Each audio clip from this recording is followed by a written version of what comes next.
Top 4 ended all relationship deal breakers. My parents have been married 63 years.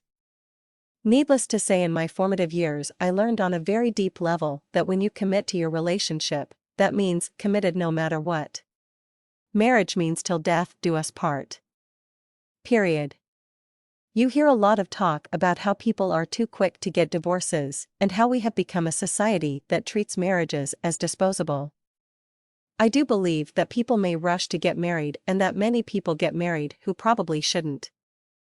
However, my observation is that many people stay in marriages that are broken beyond repair and stay way too long at too high a cost. What I am about to write is not romantic.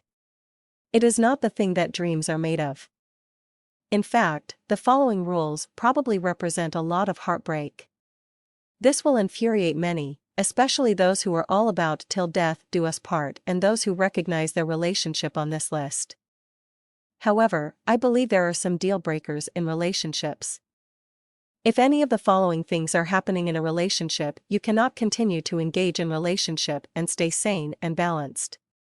If you do try to stay, you will eventually end up broken, exhausted, and completely spent.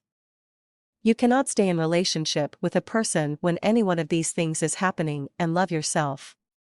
If any of these things are happening and you want to be happy, get out. Point 1. If your partner is having an affair, physical, emotional, or cyber, you must get out of the relationship. Staying with a man who is cheating on you will steal your soul. I know this because I've done it. My former husband had multiple affairs, some I knew of, some I tried to ignore. I stayed for years and those years left me a whimpering shell of my former self. It took me almost a decade to recover. You cannot stay in a relationship with a cheater and maintain even a thread of self-esteem. Pretty soon you become a person you'd want to cheat on, too.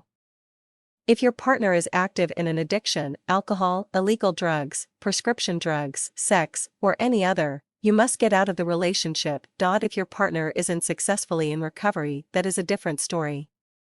If your partner is going to AA meetings and drinking in between, that's not good enough. Anyone who lives with an addict understands what an active addiction is. Any woman who has asked herself if he is an addict is probably living with one. A man who is active in addiction cannot be present in a relationship with you. He cannot meet your needs. He cannot grow or evolve in positive ways. If he is unwilling to commit to recovery, he is unable to commit to you. If you stay, you will have to become an enabling partner, and you absolutely do not want to be that person. Point 3. If your partner is abusive, physically, mentally, emotionally, or sexually, you must get out of the relationship. Physical abuse is not the only type of abuse that is crippling. Any kind of abuse is unacceptable in a relationship. If you are even wondering if you are a victim of abuse, get information, access resources, and get out. There is help available, and there are no excuses valid enough to stay in an abusive relationship.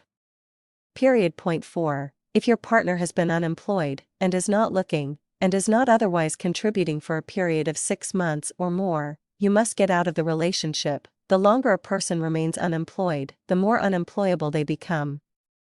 You are doing your beloved no favors by enabling them to become a full-time couch potato. There are a lot of ways a person can contribute to a home when they are unemployed. However, if your partner is not contributing, you know it, and if it's gone on longer than 6 months, you have to get out.